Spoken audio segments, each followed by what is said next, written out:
everybody. I'm really glad that you're all here tonight. You came out on a cold, rainy night because you wanted to learn a little bit more about things that a lot of other people don't want to talk about at all. So we had a great week last week, asked a lot of really good questions. And this week we have first responders.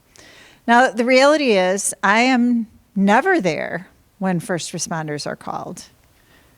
Firefighters, police officers, I am not at the top of that list. And so what, yeah. We will remember that. Thank you. I appreciate that. But so one of the things I like to ask people is, what helped you get through it? What faith touchstones did you have? And there's two things that people often say. The first one is the 23rd Psalm. The Lord is my shepherd, I shall not be in want. He makes me lie down in green pastures. He leads me beside still waters. He restores my soul. Even though I walk through the darkest valley, I will not be afraid. For you are with me. Your rod and your staff, they comfort me. People find a lot of comfort in that. And do you want to guess what the other one is? Our Father, who art in heaven, hallowed be thy name, the Lord's Prayer. Those become touchstones for us when all those other things aren't around, and sometimes you can't even have your family right there with you. But the good news is there are other people also who come alongside, and one of them we're going to hear from tonight. So Swanee's going to be in just a minute. They're getting some things ready out there. Some surprises are going to come in, and then he'll talk a little bit, and then he'll answer your questions about what you can expect when you call 911, what will happen at your house, what kinds of things will come into your house. But let's start with just a quick word of prayer. The Lord be with you. Good and gracious God, we give you thanks for all the ways you live and work and move in us. Help us to lean into the information we're going to learn, bring our curiosity and our questions. We give thanks for Swanee and the other Geneva firefighters who are going to be here tonight. Just help us to learn and grow in Jesus' name. Amen. When you call 911, how long do you think it will take for them to get there? When you call 911, right? It should be really fast. But Swanee said that a lot of times after you call, the first thing people say when you get there is they're like, it took you forever to get there. So waiting for the folks to come when you're in the middle of a crisis is the first part of our learning tonight. So we are just going to wait for them to arrive. They got there pretty fast, didn't they? Hi, everybody. Hey. So I assume she introduced me, but I actually did. all right. I'm Kevin Swanson. Everybody calls me Swanee. I've been here with GLC for I don't know, long time. So yeah, my kids have all grown up here. I'm a firefighter, EMT in Geneva. I'm a lieutenant. So I work on the engine company, and I'll get a little more into me and kind of what we do. But before I get too much into what is going to happen here, the basic gist of it is we want you to see if we come into your house for a medical emergency, especially a major medical emergency like a cardiac arrest, what we're going to be doing. And then I'll talk about time frames, I'll talk about everything else, but you're going to see as all these people come in from the back here and all the equipment that they bring in, you're going to kind of get a little picture into what you're going to experience on the worst day of your life, right? Because this is a very, very bad day. You had to call 911, it's going to feel like 19 years and it's going to be 3 minutes. It's going to feel like, you know, it's obviously, it truly is the end of your world to a point. So we'll get them in here. We're going to have them demonstrate some stuff. And I'll talk a little bit while they're doing this stuff, but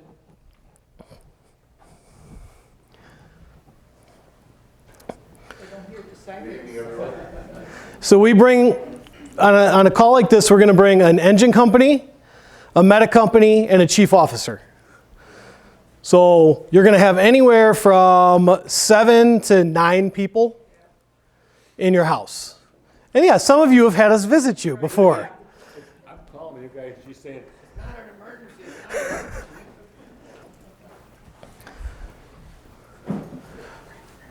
So when they're doing this, they're going to access the patient, which this is going to be our patient because we can't put all of our stuff on everything. So on a real person. So they're going to be access the patient, and they're going to do basic stuff, right? They're going to do just assess the patient to see what's going on. And if it's Not breathing, pulseless, we would start CPR.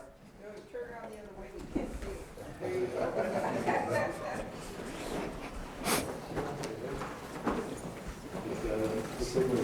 Your lungs over there?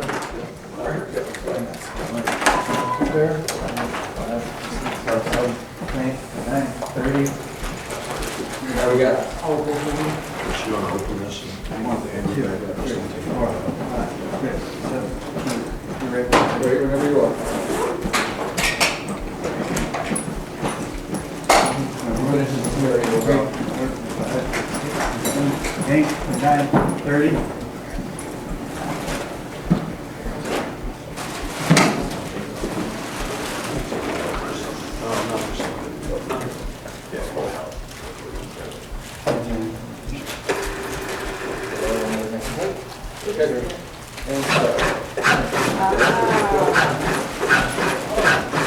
That's doing the same thing you were doing? Yep, same exact thing. There's just a little bit of noise here. And doesn't fire. So when this is working, we can give breaths without having to pause compressions because the most What's important. powering it? What's that? What's powering it? It's actually battery powered. So there's a motor inside it that holds these bands down that compresses. So like he says, it doesn't get tired, it'll go for hours. That's gotta hurt. Well, it's better than the other option, right? So now beyond this, you're going to see Ryan's over here. He's going to be doing IVs. He'll be getting multiple IVs in both arms, or maybe even drilling one into a leg, which is an option for us, or into the shoulder. Somebody says, can you hand me the drill? It's not like the Milwaukee or Ryobi drill, it's small. It's this big, real tiny. We have these needles here that we carry with it. So we'll just hook the needle up to here, and instead of starting an IV in the arm, we can go directly into the leg, into the bone, faster access.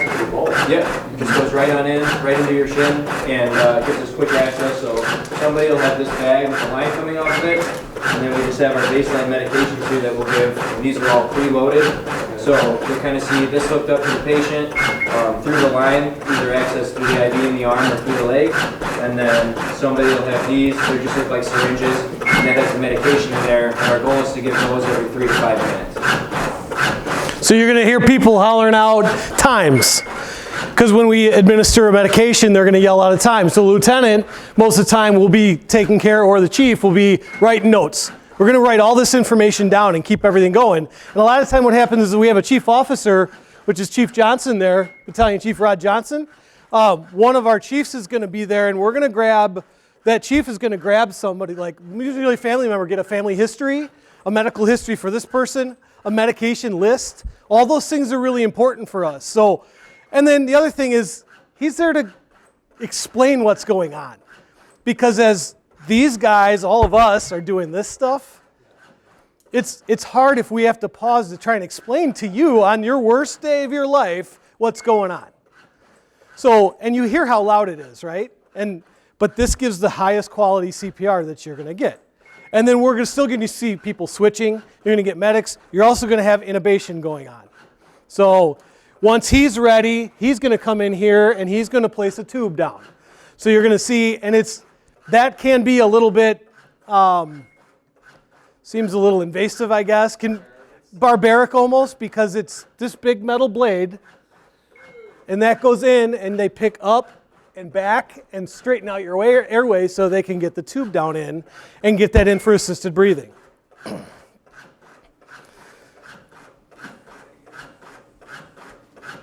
the nice thing about the machine is it can keep working when we're doing other things.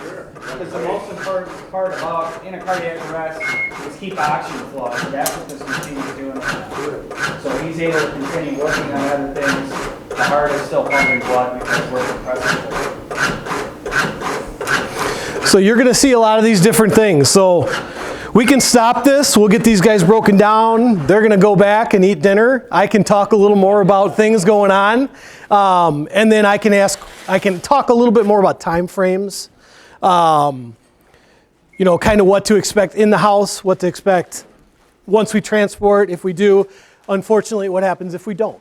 So we're going to let them get packed up. So if you think of questions or anything else, feel free to ask. Chief, do you have anything you want to add? No, I was going to talk about what you're going to talk about, the time frame and the transport and stuff. So Okay.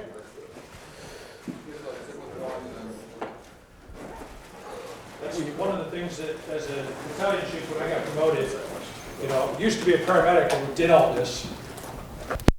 And then you go to, now I'm the chief officer, so I get to talk to the family. And then when we pronounce people dead, then I get to be the one that tells the family that. No one prepared me for that. It's not an easy thing to do, and we do it all the time, unfortunately. But at this point, it's part of our job. And Kevin will explain a little bit more, but with our protocols, we've changed probably about 3 or 4 years ago. The best quality care that we can give is right here. We can do everything that the emergency room can do right here. So if we transport, it takes time to get them in the ambulance and there's less quality care that's being done. So we'll work right here for 30 minutes. If we get a pulse back, if we get ROSC, as we call it, return of circulation, then we'll transport. If we don't, we'll work for 30 minutes and we'll call the hospital and ask for permission to cease resuscitation. And at that point, then we get the coroner's office involved and we pronounce. So that's all done with us through the hospital. And it's, I can see some of the faces. It's not an easy thing to do, but the best quality care is right here. And that's the hardest thing for people to understand is, they want us to grab and run and go, and we're doing everything the hospital's going to do, so.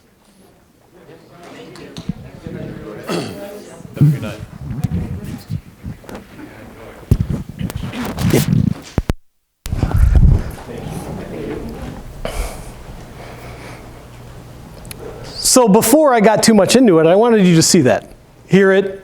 And that's not even everything, because you're going to have police officers. You're going to have at least one police officer, usually 2, because they have to come, at least one has to come and maintain the scene, because if that unfortunate thing does happen where we can't get that person back, it then becomes a crime scene. Not necessarily a crime scene, but they're going to maintain watch over the body until the coroner can get there. Or if it's a hospice patient or something like that, then it's going to be until the funeral home can get there. Most of the time when we're doing these things, we're going to all leave. A chief officer might stay, but all the engine company and the medics and everything, the medics are going to the hospital and restock all of their equipment, start writing a report, get all their medications restocked, get everything back in service, because this is, obviously, in Geneva, we have one paramedic unit, ambulance paramedic unit. Both of our engine companies are paramedic. So we have every single thing on our engine that the ambulance has. We can't, except for the, it's called an auto pulse, the CPR. We don't have that on our engines. We have that on all the ambulances around us have it, and a couple of the chief officers in the other towns have it. So we can always get one there. But the great thing about CPR is the old way will still always work. We still start with regular manual CPR. Sometimes if there's trauma, we can't use that. So we still do that manual CPR. We still do it with our hands. We still get down and dirty. You're going to see people switching out.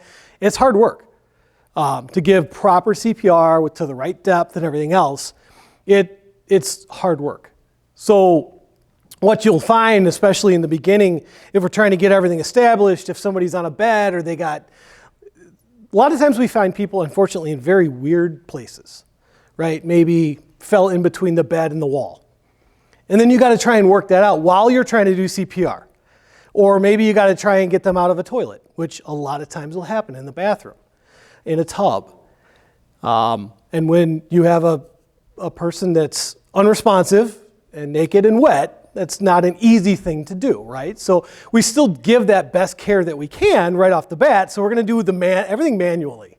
It's kind of like, we talk about chainsaws. They're really nice, but they don't always start. an axe always starts.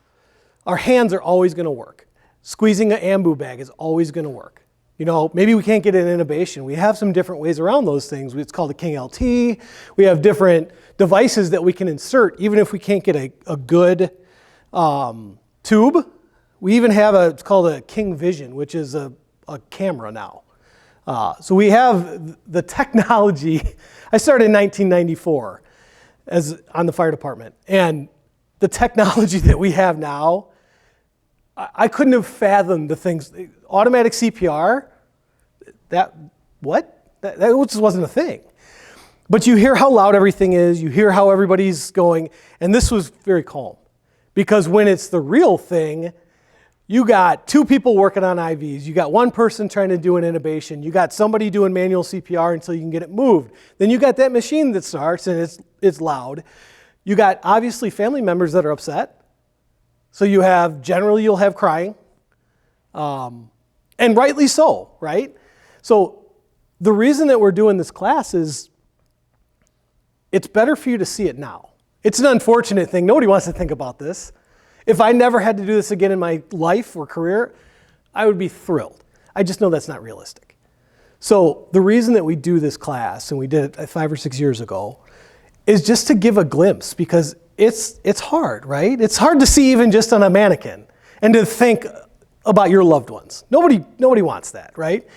And then add in if it's not somebody of advanced age. What if it's a child? What if it's, these are all the things that we deal with more than we want, unfortunately. But now that you've seen it, you kind of have an idea. And the time frame is a big thing, right? You guys called 911. Not trying to air your business here, but I came and we were on the engine. We had an ambulance come. We came to their house. When you call 911, it feels probably, I know I've had to call 911 before, and it feels like an eternity. Our maximum response time is 6 minutes in our town. Our average response time is 3 minutes and 53 seconds to get to an emergency scene. Sometimes it's, obviously there's if we're out of the area because we're training or we're doing something, but that's our average. But it feels like an hour. Across town, when one unit is out already and you need somebody in that same side of town and you cross. Yeah, sometimes we got to come across, exactly. You get a medic unit from here. We do auto aid, so we get ambulances from other towns automatically. We all work together. We'll get fire engines and trucks and everything else from other towns also. But it feels like an eternity. And then once we get there, everybody watches TV shows, and the biggest thing you do is you see them throw them on the cot and we run out the door, right? And that's how it used to be. When I first started, we threw them on the cot, put them on a board, did some CPR real quick, got a couple lines started, threw them on the board, went to the ambulance, and we drove to the hospital. There's been these big studies in California over the last 2 years that show that the best outcome, the best chance of having a positive outcome is to do uninterrupted medical care, especially CPR, right where they are, to a point. We're going to get them in a good position, maybe where we can all have access and work, things like that. But it's just going to be that 30 minutes. And if prior to the 30 minutes we get, it's called ROSC, return of spontaneous circulation. So if we see anything on our monitor, let's go. Then you're going to see us run out the door like in the movies or like in the TV shows. The one time that we will, just so y'all know, if it's a traumatic arrest, so if somebody goes into cardiac arrest because of trauma, car accidents, falling off a roof, whatever it might be, those we don't stay and work for 30 minutes right there. We will load and go because there's so many other traumas, anything else going on in the body at that moment that it's better to get them to the hospital where you can have x-rays, all the different things to identify all the other things going on. So time frame, noise, people, that's kind of what to expect as far as noise. So my question is, what if as a DNR, and another important thing that we're thinking, I do not resuscitate order, And how else can we be prepared for you? What other kinds of things do you see where you're like, it would have been really helpful if they had had X? In our, it's called a POLST form now. If you have an updated one, it'll be POLST. Be honest with you, I don't know what it stands for. I just know that it's a POLST form. Okay. Or yeah, the DNR, do not resuscitate. So if that's somewhere located, especially if somebody's alone or maybe if it's a loved one, if everybody knows where that's at. There's a couple of programs out there. It's called a Vial of Life, where you can, it's a pill bottle. It's a larger pill bottle. You put it in your refrigerator, and then there will be a magnet on the front of the refrigerator, and that'll have important information like medication list. And a lot of times what we'll see is on the medication list, there'll be another note, and it'll say, all medical paperwork's in this cabinet or in this drawer in the desk. And that's so helpful because if we don't physically have a signed, a DNR, the POLST form that's signed by both family members or the person themselves and a doctor, if it's not valid, we have to do everything we can do. And that's not always what everybody wants, right? If there's no advance directives and people are like, but that's not what they want. And we want to honor that. We 100% want to honor what you all want for your family members, but that we get into that medical bind of that legal aspect of it where I can't just because you tell me, oh, okay, well, I don't know the whole story right now, and we have directives and there's laws, so we have to follow our directives until we can see that legal paperwork. So that's very helpful. The other big thing that is very, very helpful is along with that Vial of Life, or even if it's not a Vial of Life, it doesn't have to be, but even just if we have something posted somewhere or everybody in your family knows. A couple different things for that is if it's posted on your refrigerator or whatever it is, also ICE numbers in phones in case of emergency on all of like smartphones. There's ICE. So in case of emergency is your ICE contacts. Those can be accessed even if it's locked. So you can always call 911 from a locked phone, and you can always access your ICE contacts. So if I grab a phone, I should be able to pull down on the screen, and there should be a thing on there that'll say, in case of emergency. So it's a setting on your phone that you can enable. So like I have that, especially car accidents, that's very, very helpful. If it's not in the home. In the home, we can usually be nosy, root around a little bit, and find some information at least. But especially if we're on it somewhere else, if you have that, at least we can make a phone call and try and get some history, maybe a little backstory with that kind of stuff. And then just having all your forms signed and accessible. And talk with your families. You know, I mean, it's nobody wants to talk about it, but everybody has to talk to each other and have your wishes known. Because a lot of times we run into that. Well, I think they don't want this. I don't want them to be. Well, okay, well, what do they want? You know, so that's the uncomfortable conversations that we have to have. Adulting sucks. That's pretty much what it comes down to, right? So, does that answer what you were looking for, PT? Yeah. And other people can ask questions. Yeah, is there other questions or? Can you, as paramedics, pronounce somebody dead, or is that Repeat the question so that she can hear that. So, can we pronounce someone dead? We don't physically pronounce them dead. We call the hospital and the doctor in the emergency room. They will pronounce. But that's running off everything. We transmit. So we have our monitor that you saw sitting there. That records everything, and it has a Bluetooth connection to cell phones, and we transmit live data right to the hospital. So they can see everything. They can see the 4 lead, they can see the 12 lead. So we do 2 different kinds of EKGs. We'll do a 4 lead, which is just a basic, seeing 3 sides of the heart, basically. And then a 12 lead, which is really, it's didactic, where you get down into it. It can see if you're having a myocardial infarction, and if so, what side of the heart it's being affected. The advancements in medicine are amazing. And the cool thing is the doctors can see literally everything we're doing at that moment in live data. So then they are the ones that actually pronounce it. And once that happens, then it turns over to the police department.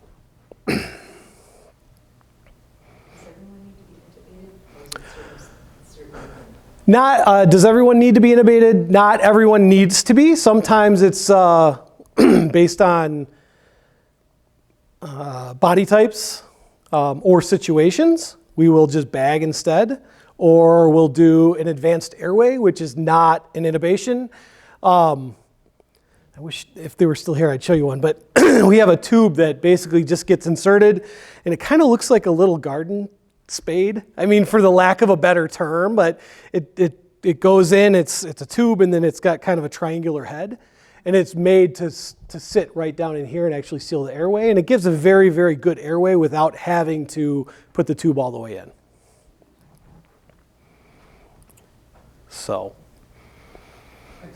I'll mention, when we came to our house, when we slipped, she had a little step stool she stepped on, and had little rubber pads, so it wouldn't skid. Well, they had gone worn away, so when she stepped on this thing, it went out from under her, and she came down. You guys were out there. And you had to see the scene of the accident.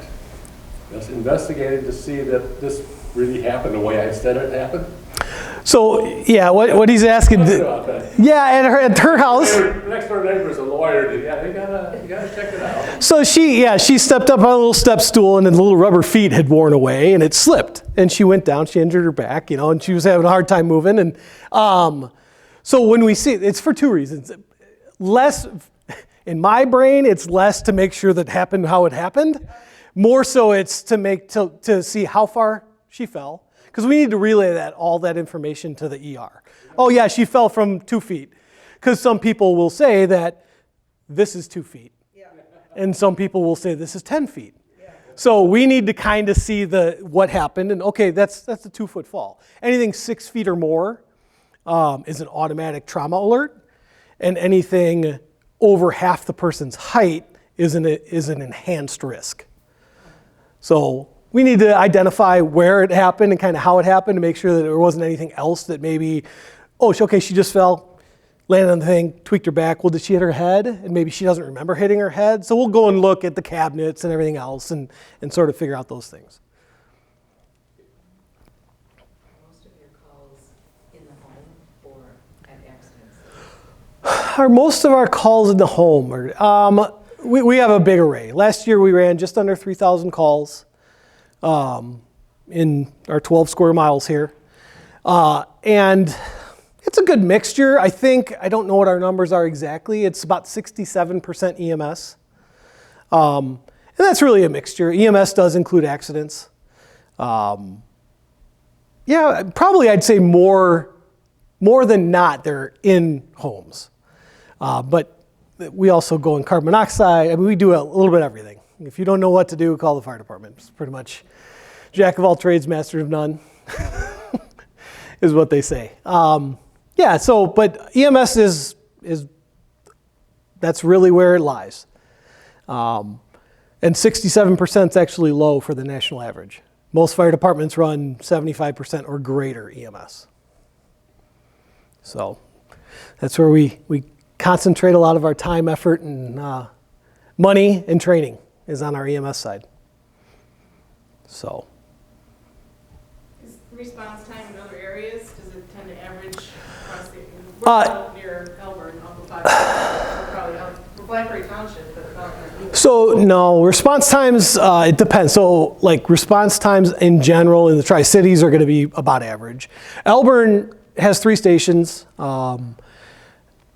Where you are, it's probably, I was on Elburn for like a year and a half, and they only had 2 stations then, and I was on St. Charles when I first started, when they still had the fire district north and west of town, and it would be a 13-minute response sometimes. Elburn's really done a very, very good job, and a lot of departments surrounding, increasing staffing and moving companies around to ensure for good coverage. They also do use AutoAid with us. So if people are out or this or that, we'll actually head that way and go man their stations or just start driving that direction to make sure that they have someone centralized. And we do that same thing here with us, with east of us, South Elgin, North Aurora, we all work together. And so we're always, we're always on the move, trying to make sure that everybody's got coverage, because that's important. Because fires I know we're not talking about fires a lot, but fires, every 18 degrees rise in temperature in a room, the fire doubles. So because of the contents now, everything in old school days, it was nice legacy wood, and everything was, now it's all plastic. And so plastic is gasoline. So everything increases fast. Medical care especially, right? If you can get there within 6 minutes and get everything started, and you can transport someone, we call it the golden hour. So if we have an extrication or we have something like that, it's 6 minutes starting, under 6 minutes to the hospital, under 60 minutes to the hospital. Those are our benchmarks that you're going to have the best chance. So, any other questions? So Blackberry Township, that's the same off of, because by Mill Creek. So we aren't part of Geneva. It's the, okay, so you're, okay. So you guys all, I'm closer anyway to that than Geneva, so it's probably, you all work together? Yes. So like if you're in Mill Creek subdivision, that's Elburn Fire Protection District. But for even ambulance calls, because we have one ambulance for 24-hour coverage in Geneva, and then we have a daytime ambulance at Station 2. So our ambulance is stationed at Station 1 on East Side Drive, our 24-hour ambulance. We have a peaker ambulance, or a demand ambulance they call it, I believe, and that's a 50-hour-a-week ambulance, and that runs out of our Station 2, and that's 8 to 5 every day, weekdays. Weekends we don't have it. The demand isn't as high with less population, with less work, with less transient population. So, but yeah, we go fire alarms, ambulance calls, everything else, accidents. We all work together. It's called auto aid. So there's not even like they have to call and say, hey, send us Geneva. When 911 gets called, they automatically send us all. That happens with EMS, and so all of our EMS is under the Southern Fox Valley EMS system, which is run out of Delnor. So all the departments, so we all have the same set of rules. We all have the same equipment, for the most part. There's two different versions of what you saw with that auto pulse. There's another one called a Lucas machine, which is not as compact. It sits on a big U up above the chest, and it has a big plunger. So it almost looks like a punching. It's and there's, well, that one's better. They both are automatic CPR machines, which make everyone, it's better quality, consistent CPR than a human can give, because it never gets tired. It never cramps up. It's not in a bad position. You never, you're not on one knee trying to, do these things. You're not standing on the side of the cot like we used to do all the time. We'd stand on the cot and ride it and do CPR. Well, you're not giving quality CPR at that point. You're doing the best you can, but it's not nearly as good as these machines are. What are your shifts like? So firefighters in general, full career firefighters work 24 hours on, and we have 48 hours off. So we work, Geneva, our shifts are 8 a.m. to 8 a.m. So, for me, I get there at 7:15. You do all your checks, your gear checks and everything else, get everything ready, get in uniform, and then you're usually out of there by 8:30 the next day. All the surrounding departments are the same as far as full-time things. Some people shift change at 6, some people shift change at 7. But then like Geneva, we also have part-time firefighters. So out of the people that were in here tonight, the 3 engine, the lieutenant and 2 of the firefighters were full-time. The chief's full-time. The 2 medics are full-time, and then we have 1 paid on call. We have a paid on call slot at each station, which is a 24-hour position. That's how I started, as a paid on call. So that's you have all the same certifications as the full-time people. You just haven't taken the test and gotten hired in that position yet. So, but you're held to the same standards.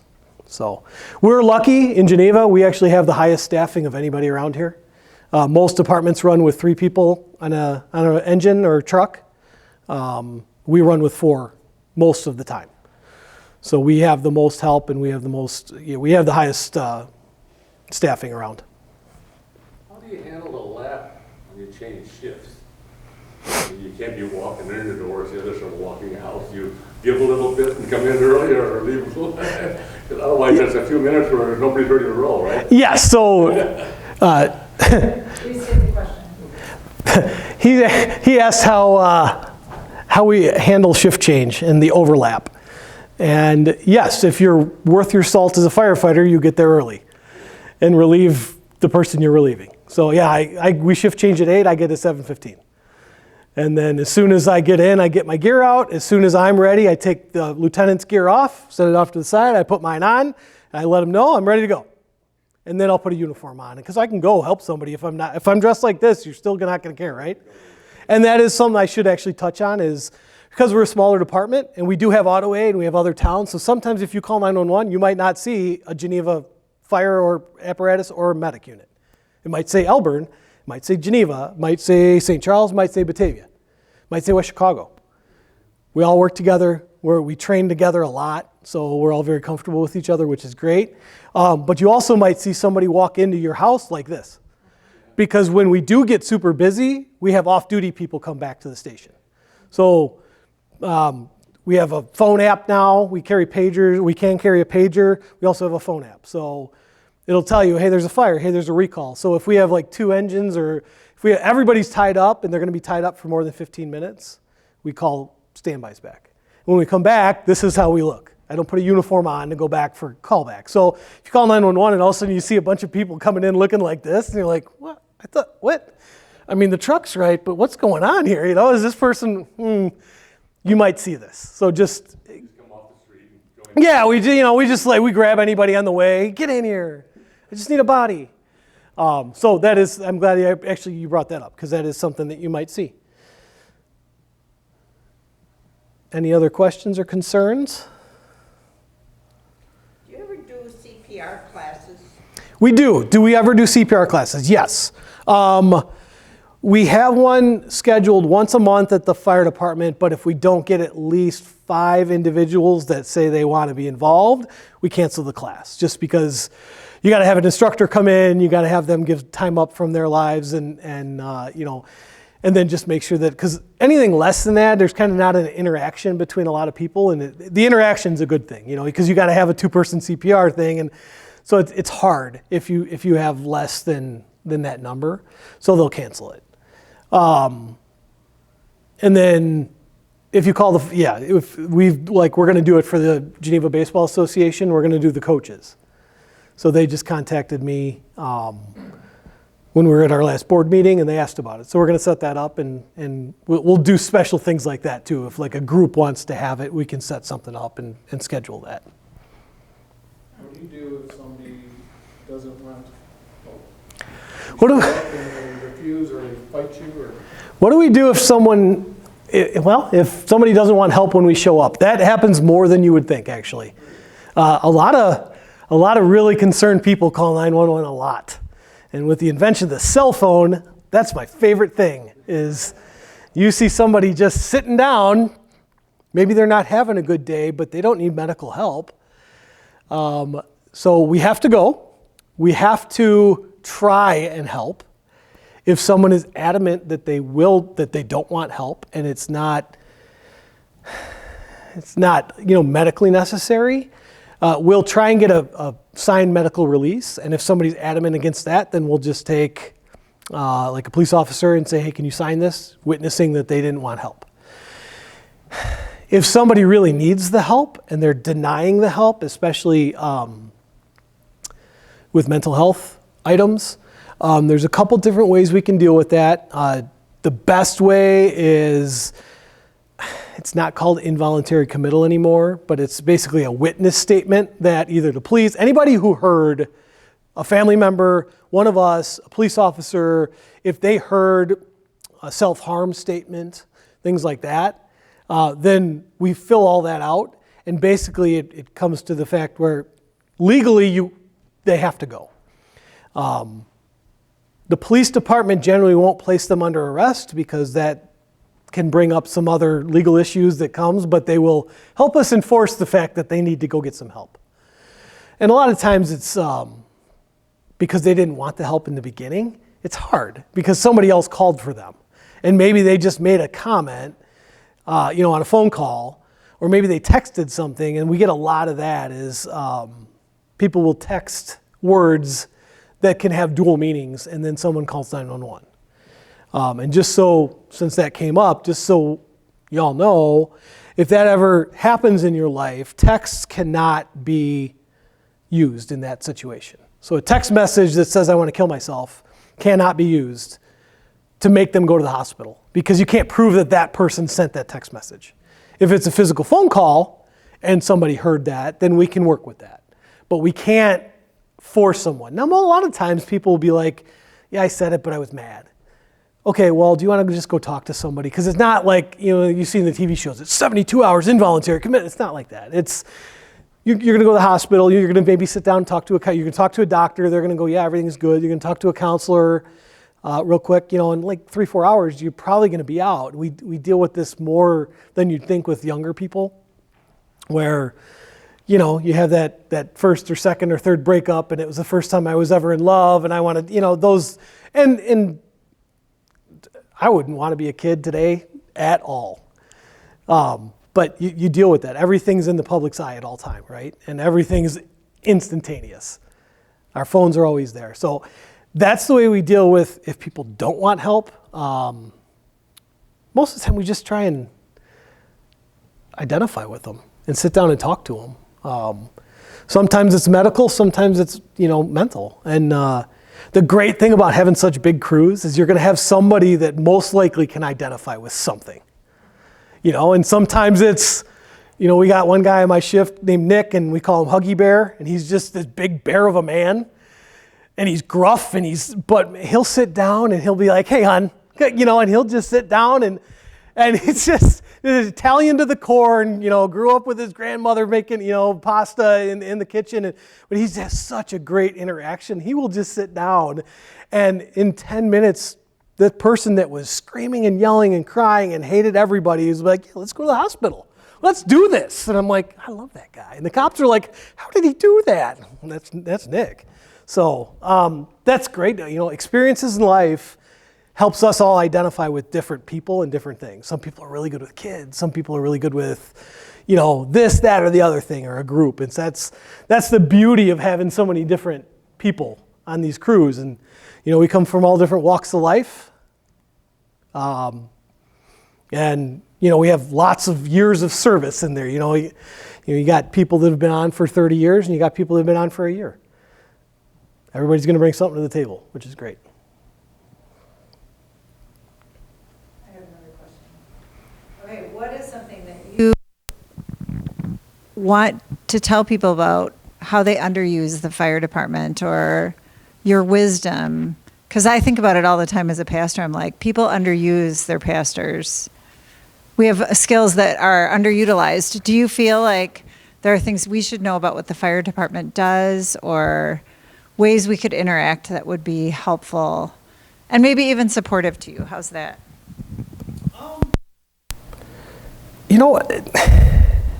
The times that we're in are hard, right?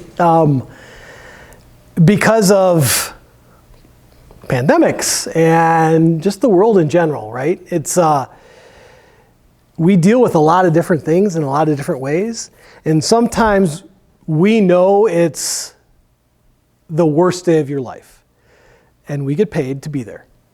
It is our job. It's our chosen profession. But at the same time, not you, but people in general need to realize that we pack this, right? Every day I go to work and I see something, or I hear something, or, yesterday we had some really crappy calls. And you try and unpack them back at the station, and maybe you go see a therapist, or maybe you don't, or maybe whatever it might be, right? Well, one of the good analogies I've heard is every time we go on a call, you take a pebble and you put it in your pocket, right? And now you go on a good call where you make a save, or you do this, so maybe you're going to take a handful of those pebbles and you're going to throw them over there. The problem is we see and deal with more negative than we do positive. So our pockets fill up, and then our pockets can't hold anymore. When I first started, mental health was not something that public service in general. Cops and firemen, absolutely not. You just made fun of each other. And there's some dark humor, 100%, and it's the only way you can get through some of it sometimes. But back then, man, if you asked for help, forget about it. Get out. You were ostracized. Nowadays, it's way better, but the problem is you got a lot of us old people who packed it away for a long, long time, and it's really hard. So while we're going to be there and we're going to do the best we can for you, remember that we didn't create the situation. Thank you for asking that, PT. But we didn't, I show up to your house. I did not create the situation that is causing the stress in your life. I'm going to do everything in my power to make it better, or at least make it the best I can. But you can't take out all your frustration on those people. And it's hard to do in that situation, right? And we get trained for it, and they tell you, don't worry about it. But unfortunately, we keep filling our pockets up. So that's something really important to remember. And then the other part of it is stop by the firehouse if you want. If you're out and about, and you've never been in a fire station, you can stop. You paid for it all. You paid for the building, you paid for the apparatus, you pay our salaries, and we're happy to show you around. Because we're proud of it. We're proud of what we do, we're proud of the equipment we have. Stop by, have a cup of coffee. Be happy to welcome you in and do it. It's okay. It's even if you just stop by and say, hey, I kind of wanted to look around, never been here before. I don't want to take up a lot of your time. Would you mind showing me around? We'd be like, no. And a lot of times you're going to have all these different people, and one of those people is going to look at you and go, you remind me of my mom. You know what? Come on, let's go do this. PT stops for breakfast with us sometimes. We'll have a cup of coffee. It's coffee. I mean, it's technically coffee. Bring them coffee. It's Folger packs. It's not good, but it's at 2 a.m. it works, right? I mean, when it's negative 4,000 degrees and you're frozen, I don't care what it tastes like. I just want it to be hot. So, yeah, it's not good coffee, but I'll give you a cup. You're just a coffee snob. That's the problem. So yeah, feel free to stop by. Even if you don't want to come in for a tour or whatever, if you see the doors open, swing in, roll your window down, and say, "Hey guys, nice to see you out here. Thanks for what you do," or whatever else. It goes a long way for us. You know what I mean? And then CPR is a good thing that was brought up. Anything that you all can do on your own to facilitate care for yourselves and loved ones to start off before we get there. What a great help that is for you. And because then you got a little skin in the game, right? You're like, oh, I did something. That person lived. I was driving to pick Jessica up, my 17-year-old now, from Goddard. And I had Olivia, who's now my 23-year-old, in the car in my truck with me, and we're driving along South Tyler Road in St. Charles, and I look to the left, and there's a guy laying in the ground. And I was like, that's a weird spot for that guy to be laying, taking a nap. And then I noticed his lawnmower was on top of his foot, and I went, well, that shouldn't be there. And luckily, no, it didn't even cut anything. It cut the sole off his shoe, but he was in cardiac arrest. I did CPR. You know what I didn't have? A phone, because I forgot it at home. You know what I also didn't have? A working radio, because I kept my radio, battery was dead. Nope, no, she was like, at the time, Olivia was 7, I think. So bystander CPR. I don't have a mask, so I just did compressions. And then some other person pulls up and goes, hey, do you need some help? Call 911, please. And then somebody else shows up and they had a little pocket mask. And so we all did this stuff, and this guy ended up living. And actually ended up being the dad of the girl that my locker was next to in junior high school.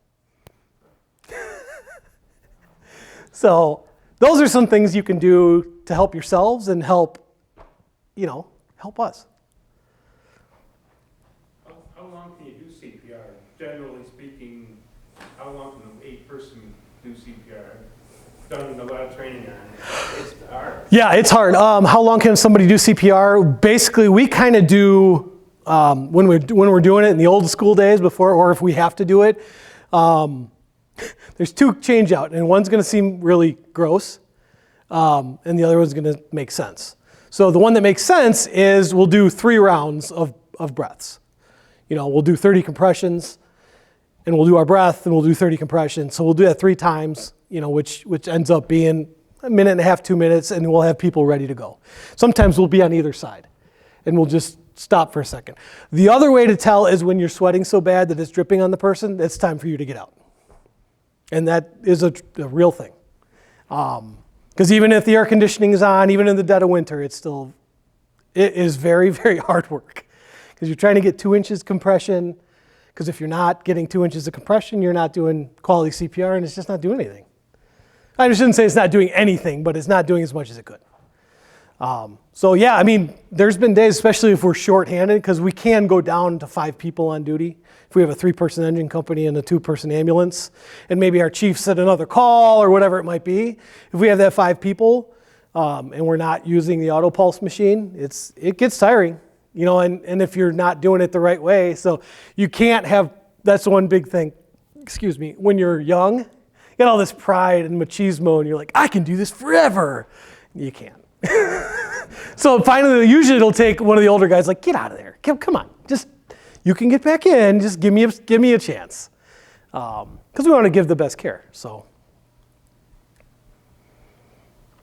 2 inches, are you breaking bones? Well, you got to remember that there's a lot of cartilage there. The bones are there, but do you feel cracking? Yes. Generally, we don't break ribs, but you will separate cartilage and yes, and it feels horrible. And yeah, the first time you do CPR on a real person after, you go through CPR class and you're like, okay, I got this. And then the first time you do it, and depending on the age of the person especially, you feel lots of cracking and popping and things, and the noises that come out of people are not always settling.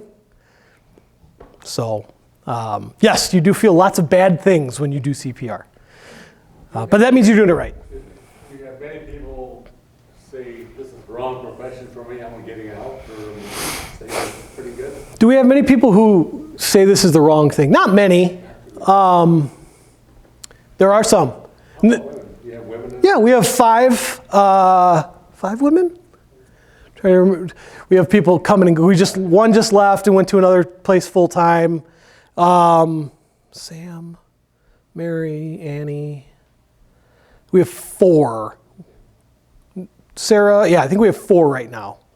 Because we've had some leave and come and go, and we have 2 newer. And yeah, so there's the way the Geneva Fire Department's set up is we have career firefighters, paramedic that works through the city of Geneva. Our ambulances, all the medic units are actually staffed by, they're all owned by a group called Tri-City Ambulance, which owns all the equipment. And then they're staffed by paramedics from Paramedic Services of Illinois. They're contracted. So a lot of times those people will be looking for municipal fire department jobs, so they'll be testing at other places. So yeah, when they get that call to go to a municipal fire department, they'll leave the contract and go to the municipal. So yeah, that's basically how we get a lot of movement. And then the part-time people, we have paid on calls. Like that's how I started as a part-timer, and you test and test and test. And so then once you get hired somewhere, some places let you still work at other departments, and some places say you can't. So a lot of times that first year people leave anyways because they don't want to take a chance of getting hurt before they're off probation, and they want to give that new job their whole focus. So. What is the schooling? How different is it to train to be a doctor versus, it looks like you do everything. So yeah, the schooling for, what's the schooling like for paramedic? And there's different levels. Like I'm a dinosaur, I'm an EMTB, a basic. So I can give certain drugs. I can't do intubations, I can't do IVs, because I never went through that class. Paramedic is a year long. It's 10 months of classroom and then 2 months of hands-on, You got to get certain calls, number of hours, all that kind of stuff. And then you have to pass the state exam. Actually, it's a national exam now. They don't even have a state exam anymore. Yeah, as far as, as far as what we can do, we can do a lot of things. The difference with the doctor stuff is they're thinking now and 4 years ahead. We're thinking now and 4 hours ahead. So, we're trying to identify what happened, what caused this, what can I do right this second, and how can I make the best outcome in 4 hours from now or 10 minutes from now when I get them to the hospital and say, here you go, here's what we've done, please take care of them, do the best you can, and then we send an email and say, can you please send us information on this person, because we want to know what happened to them. So. Do you wonder what happens to Do you get to find out on some? Coordinator through Delnor, or through any of the medic or any of the hospitals we go to, there's a person that we can go through. So a medic just has to send a correspondence to them and say, hey, can you let me know what happens? And sometimes it'll be, we'll get like every couple days, we'll get another one. Oh, they got transferred to cath lab. They got transferred to here. They actually went to Lurie's Children's Hospital so yeah, we can follow up and get information on patients if we want to.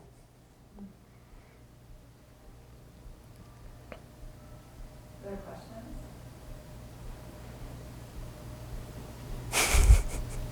You answered every possible question. That was very thorough. We can't have the mic. At the same time, that's why I keep turning it on and off. But so you answered a lot of our questions, and I just really appreciate you coming and sharing your wisdom, and the crew for coming to share all of that too, because that was pretty striking to see them come in, and the machine for sure. So everyone's sure you don't have any more questions? Oh, I did think of one. Okay. I noticed with all the equipment and all the people that came, when we are arranging our furniture in our home, should we kind of have that in the back of our mind of, ingress and egress of, if that might be a something to think about?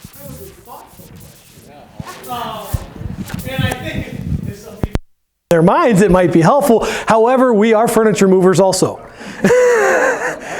they carry Louise out, when they go, nice wide hallway. Yes. Oh, yeah. No, we just certain things we look for. Narrow stairway. No, this is horrible. We have all kinds of different stuff too. We have scoop stretchers. We have tarps. We have, some of the terminology you might hear might not be. What's the word I want to look for here? Some of our terminology that we use for we have a patient moving device. And it's a big, huge white tarp, and it has handles all over the place. And we use it for all different sized people, but we call it a whale tarp. And it's not because it's only for big people. It's because back in the old days, if you watch some of the videos when they picked up some of the bigger fish, they had those big nets or big, scoops. So that's it's a weird thought. You know what I mean? So if somebody's like, go get the whale tarp, you're like, what?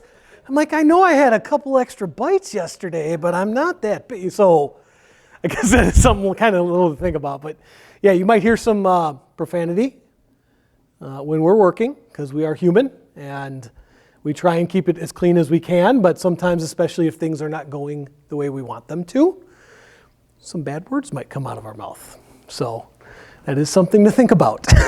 Forgive us. I appreciate your time. I appreciate you coming.